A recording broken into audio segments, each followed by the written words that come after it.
Over the years, many of you have asked me why I live in Panama. Today, I'm going to tell you why.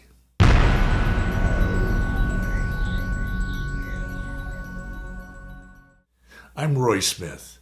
As a retired military officer, I could live just about anywhere, even in my beloved central Pennsylvania. But instead, I live in Panama City, Panama. Why Panama, you may be asking? Well, in this video, I'm going to tell you what brought me here in May of 1990 and why I'm still here more than 30 years later.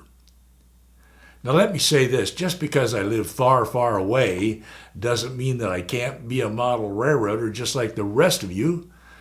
True, everything on my layout has to come in the mail, but I've uploaded nearly 300 model railroad videos to this channel, which prove that I'm a real model railroader, or at least I hope they do. In fact, you can go browse around on my videos page. I will put a link to it down below. Of course, some of you already know why I live in Panama because I have mentioned it in previous videos. But it's been a long time since I last mentioned it. If you're a recent subscriber, then you may not have seen those long ago videos. So I'm going to start by taking you back in time to show you a short clip from a video that I uploaded in June 2017. In this clip, I explained how I got to Panama.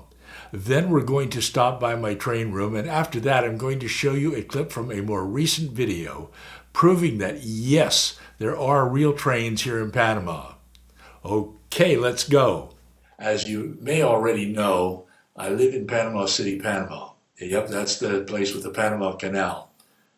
Maybe you think Panama is far, far away. But let me reassure you, Panama is directly south of Miami, and the flight from Miami to Panama City only takes about 2.5 hours. You may be wondering why I'm down here.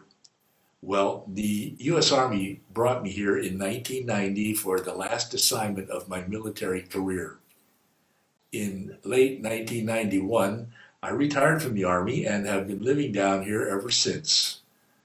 And in 1994, I married a Panamanian lady, and we live in what used to be a U.S. Air Force base in what used to be the U.S. Canal Zone. Let me also assure you that I have all the comforts of home down here, with an important exception. And that exception is there are no train stores, train clubs, or train shows here. And so far as I know, I'm the only model railroader in the whole country. So, when I travel to the States, as I normally do twice a year, you can imagine that I include a lot of railroad and model railroad activities in my itinerary. And now my layout.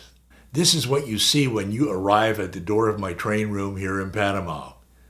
In fact, my train room is a spare bedroom that measures only 10 feet by 12 feet. So my layout's not very big, but it keeps me busy and it keeps me happy. It's a modern era N-scale layout set in southwestern Wyoming and northeastern Utah. The drop-down bridge at the room entrance is normally in the up position, but once I'm in the train room, I can drop it down to run trains continuously around the upper level of the layout. My main line represents a small portion of the first transcontinental railroad built back in the late 1860s. I will put a link to a series of videos down below where you can go to watch trains running on my layout.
As I mentioned in the clip from 2017, I married a Panamanian lady back in 1994. Her name is Leonor, and we are still married after all these years. Leonor isn't a model railroader like me, but she does support my passion for the hobby. She accompanies me during all of my railroad and model railroad activities when we travel to the States. And every once in a while, she comes by my train room where I dwell both day and night. I guess she does this to make sure that I haven't totally lost touch with reality in my little world of model railroad make-believe. Here she is now with a very short message for you in English. Hi, I love the train, the Roy. Roy had too much train. Bye. Too many trains? Leonor, there is no such thing as too many trains. Leonor says it's my fault that she doesn't speak better English because I always talk to her in Spanish. She's such a sweetheart. Now here she is again with the same brief message in Spanish. Hola, estoy viendo los trenes de Roy. Roy tiene muchos trenes. Adiós. Aha, now I understand because I understand her Spanish better than her English. She wasn't saying I have too many trains. She was saying that I have lots of trains. That's better. Now I would like to clear up 3 misconceptions that many of us North Americans have about Panama. First, many of us think that Panama is a low-lying, swampy place, but in fact it's quite mountainous. And it has great beaches. It's tropical, but it isn't swampy. Second, the capital, Panama City, isn't a one-horse town. In fact, it's very cosmopolitan. Almost half of the country's 4 million people live here in the capital, which is located on the Pacific side of the country. I live in what is a suburb of the capital. People come here from all over the world, mostly for business and commerce, or, like me, to retire. And third, contrary to what many North Americans believe, we don't eat spicy Mexican food here in Panama. And nope, but we do eat a lot of rice with chicken and lots of fresh fruits and vegetables. Panama is actually closer to Miami than it is to Mexico City. This is our house in Panama. As I said in the clip from the video in June 2017, our house is located in what used to be a U.S. Air Force base in what used to be the U.S. Canal Zone. The U.S. government transferred the base to the Panamanian government in 1997, and we bought the house from the Panamanian government in 1999. Originally, it was a duplex. We bought both sides of the duplex and transformed it into a single-family dwelling with extensive remodeling both inside and outside. Contrary to what some people have believed, my layout, which you saw earlier, isn't located somewhere in Wyoming or even in Pennsylvania. Nope, it's located right here in Panama in a spare bedroom on the upper floor, indicated by the red arrow. That's where you will normally find me most any time of day or night. Our house is located only a mile or so from the Panama Canal. I took this photo of the canal facing north at the Miraflores locks, not far from here. Some 50 or so ships sail through the canal each day. Most of them are really big container ships. It takes about 8 hours for ships to transit the canal. In case you thought the canal runs east-west, this map will show you that, in fact, it runs northwest-southeast, because Panama is shaped like an S laying on its side. The distance from the Atlantic to the Pacific side of the isthmus is only about 50 miles. You can visit both oceans in a single day. I know because I have done it. Now, to prove that there is a real railroad here in Panama, I want to show you a clip from another video that I uploaded in July 2019. Panama began to rebuild the obsolete Panama Canal Railway starting in 1998, and since 2008, the modern railway has been providing both intermodal and passenger service from Panama City on the Pacific coast to Colón on the Atlantic coast.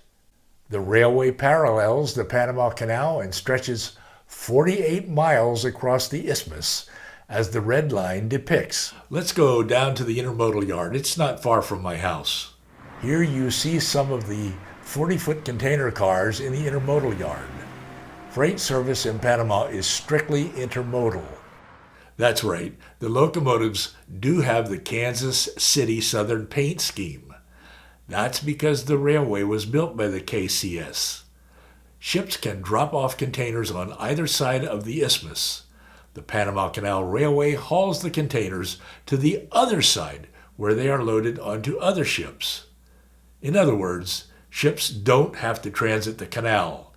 It all depends on their origins and destinations, either in the Pacific or in the Atlantic. This photo gives you an overview of the Intermodal Yard. And the red arrow in this photo shows you roughly where my house is, not far from the Intermodal Yard. I can easily hear the train horns when I sit outside on my back porch. Later in the afternoon, as I was returning home from running some errands, I noticed that containers were being loaded onto the train. I also noticed 2 locomotives moving to a different track in the yard. So I hope I have given you some idea of what life is like for me here in Panama. I encourage you to post your comments and your questions in the comments section down below. I may be geographically isolated, but thanks to the internet and YouTube, I feel like I am close to all of you model railroad friends. Well, thanks for letting me share my Panama experience with you. I'm Roy Smith. Until next time, happy railroading.